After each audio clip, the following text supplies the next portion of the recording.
Bismillahirrahmanirrahim. Assalamualaikum warahmatullahi wabarakatuh. Perkenalkan, nama saya Awaluddin, mahasiswa dari program studi pendidikan antropologi Fakultas Ilmu Sosial dan Hukum Universitas Negeri Makassar dengan NIM 2106085000016. Pada kesempatan singkat kali ini saya akan sedikit menjelaskan atau membahas tentang konsep mentalitas untuk memenuhi tugas mata kuliah filsafat kebudayaan. Baik, sebelum kita membahas lebih jauh tentang mentalitas atau mental, sebelumnya saya akan sedikit menjelaskan tentang sejarah mentalitas. Baik, langsung saja. Sejarah mentalitas atau Histoire des Mentalités adalah bidang kajian sejarah yang bertujuan untuk menjelaskan dan menganalisa bagaimana cara-cara manusia dari periode tertentu itu berpikir, berinteraksi, dan mengklasifikasikan dunia di sekitar mereka. Berkebalikan dengan sejarah peristiwa tertentu atau kecenderungan ekonomi. Kebudayaan dalam arti sempit ialah kesenian. Sebaliknya, banyak orang termasuk para ahli ilmu sosial yang mengartikan bahwa kebudayaan dalam konsep yang luas yaitu semua pikiran, karya, dan hasil karya manusia yang tidak berakar pada nalurinya, dan ini bisa dicetuskan sesudah atau setelah manusia melakukan suatu proses belajar. Selain itu, konsep kebudayaan dipecah lagi dalam unsur-unsurnya, dan unsur yang paling besar dalam unsur tersebut adalah unsur universal yang merupakan isi dari semua kebudayaan yang ada di dunia ini. Unsur-unsur universal tersebut menggambarkan kontinun dari unsur-unsur yang paling sukar berubah ke unsur yang lebih mudah berubah. Kebudayaan juga mempunyai wujud paling sedikit, ada 3, yakni wujud pertama adalah wujud ide dari kebudayaan yang sifatnya abstrak dan tidak dapat diraba. Wujud ini terletak di dalam kepala atau tepatnya hanya pikiran dari masyarakat di mana kebudayaan tersebut hidup. Kebudayaan ini disebut juga adat tata kelakuan. Wujud kedua sering disebut sistem nasional, yaitu kelakuan berperilaku dan berpola manusia itu sendiri. Wujud yang ketiga yaitu kebudayaan fisik. Wujud ini memerlukan keterangan karena wujud ini banyak mempunyai total hasil fisik dan karya semua manusia dalam masyarakat. Wujud kebudayaan yang ketiga ini sifatnya paling konkret. Perbedaan antara adat dan kebudayaan dan peradaban yaitu adat kebudayaan adalah keseluruhan gagasan karya manusia yang harus dibiasakan dengan belajar serta keseluruhan dari hasil karya tersebut. Sedangkan peradaban mempunyai makna sama dengan civilization, yang berarti peradaban adalah bagian-bagian dan unsur-unsur dari kebudayaan yang indah dan halus. Contohnya saja kesenian, sopan santun dengan struktur yang kompleks. Adapun pranata kebudayaan ialah seluruh total kelakuan manusia yang berpola tertentu yang dapat diperinci menurut fungsi-fungsi khasnya dalam memenuhi kebutuhan hidup di lingkungan masyarakat. Perbedaan antara adat dan hukum adat yaitu adat merupakan suatu ide yang umum berada di atas individu, di mana sifatnya mantap dan kontinu atau berkelanjutan serta bersifat memaksa. Sedangkan hukum adat adalah semua aktivitas kebudayaan yang berfungsi untuk memenuhi suatu rangkaian hasrat naluri dari manusia yang mempunyai fungsi memenuhi hasrat dari manusia tersebut untuk timbal balik. Di antara aktivitas kebudayaan tersebut yang berfungsi serupa termasuk hukum. Selain itu, budaya juga memiliki sistem nilai. Sistem nilai budaya itu sendiri terdiri dari konsepsi yang hidup dalam pikiran sebagian besar warga masyarakat mengenai hal-hal yang harus mereka anggap amat bernilai dalam hidup. Dikarenakan Suatu sistem nilai budaya biasanya berfungsi sebagai pedoman tertinggi bagi kelakuan atau tingkah laku manusia. Sistem tata kelakuan manusia, hukum, dan norma-norma itu semua juga berpedoman kepada sistem nilai budaya. Baik, selanjutnya kita langsung saja membahas apa itu mentalitas dan bagaimana kaitannya dengan pola pikir kita, baik itu dalam belajar maupun dalam berinteraksi dengan sesama manusia. Mental atau mentalitas adalah sebuah cara berpikir atau konsep pemikiran manusia untuk dapat belajar dan merespon suatu hal.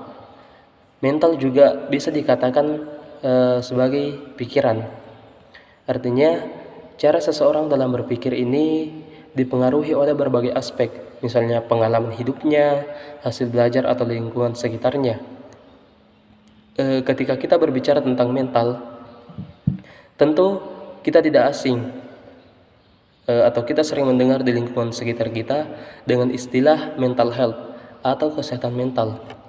Nah, hal ini bisa saja terjadi karena adanya beberapa faktor, misalnya adanya kekerasan dalam rumah tangga, pelecehan anak, maupun stres berat yang dialami oleh individu tersebut dalam jangka yang panjang. Dan tentunya hal ini mempunyai dampak yang cukup besar bagi kepribadian dan perilaku orang tersebut, yang dimana hal ini bisa saja merubah cara seseorang dalam dia menangani stres atau masalah, bagaimana dia berinteraksi dengan orang lain, dan hal ini bahkan bisa saja memicu hasrat atau keinginan untuk menyakiti diri sendiri. Ada beberapa gangguan mental yang umum ditemukan, misalnya depresi, gangguan bipolar, kecemasan, gangguan stres pasca trauma (PTSD), gangguan obsesif kompulsif (OCD), dan psikosis. Sebelum kita dinyatakan mempunyai gangguan mental atau kesehatan mental, tentu ada beberapa gejala yang kesehatan yang sebelumnya muncul atau kita alami pada diri kita ini. Misalnya kehilangan kemampuan untuk berkonsentrasi dalam segala hal, entah itu ketika kita belajar atau hal lainnya.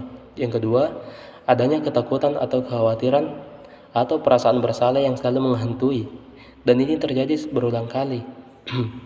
Yang ketiga, adanya kondisi di mana kita selalu marah berlebihan dan rentan melakukan kekerasan, baik itu pada diri sendiri maupun pada orang lain, dan masih banyak lagi. Namun kita juga tidak perlu terlalu khawatir, karena untuk mencegah beberapa gejala yang telah saya jelaskan tadi, tentu kita bisa melakukan beberapa upaya pencegahan.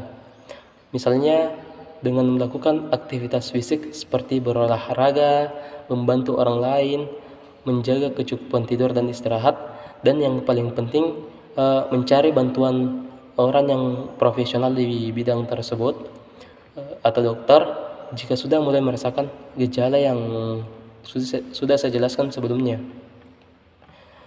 Dari penjelasan tadi bisa kita simpulkan bahwa mentalitas itu berkaitan dengan bagaimana cara kita atau pola pikir kita dalam mengambil suatu tindakan. Dalam buku yang berjudul Mindset Revolution tahun 2014 yang dibuat oleh M. Yunus SB, beliau mengatakan bahwa pola pikir adalah cara otak dan akan menerima, memproses, menganalisis, mempersepsi, dan membuat kesimpulan terhadap informasi yang masuk, baik itu melalui indera maupun hal lainnya. Beliau juga menjelaskan bahwa setiap pikiran menjadi penyebab, dan setiap kondisi yang terjadi merupakan suatu akibat. Artinya pikiran seseorang itu sangat berpengaruh terhadap kondisi atau hal-hal yang terjadi dalam hidupnya. Hal ini jugalah yang membuat mentalitas yang baik itu sangat penting dalam proses belajar, karena hasil belajar seseorang itu bisa sangat dipengaruhi dengan pola pikir yang dimiliki. Selain mental health atau kesehatan mental, kita juga tentu sering mendengar kata atau istilah revolusi mental. Revolusi itu sendiri bisa diartikan sebagai perubahan. Jadi, revolusi mental adalah perubahan cara berpikir dalam waktu singkat untuk merespon, bertindak, dan bekerja. Yang menjadi pertanyaan kita di sini adalah mengapa atau apa yang membuat sehingga revolusi mental itu sangat penting atau harus kita lakukan. Sebegitu pentingkah hal tersebut? Revolusi mental atau perubahan merupakan suatu hal yang tentunya sangat penting untuk kita lakukan, karena hal ini sangat bertujuan untuk membuat kita dapat beradaptasi atau diterima oleh seluruh penjuru negeri, karena tidak semua situasi dan kondisi di mana kita harus diatur atau diarahkan oleh orang lain ketika melakukan sesuatu. Artinya, kita seringkali dihadapkan pada kondisi di mana kita harus menentukan langkah apa yang harus kita ambil untuk mendapatkan sesuatu tanpa mengganggu orang lain. Untuk melakukan hal tersebut, kita tentunya harus belajar terlebih dahulu bagaimana kita bisa memahami dan berpikir secara menyeluruh untuk dapat mengubah cara pandang dan cara berpikir supaya menjadi lebih dewasa. Waktu tidak pernah menunggu kita untuk berubah, sehingga yang harus berubah adalah diri kita sendiri. Dan ini sesuai dengan salah satu ayat yang ada dalam Al-Quran, di mana Allah menyampaikan bahwa Ia tidak akan merubah nasib suatu kaum kecuali kaum itu sendiri berusaha untuk mengubahnya.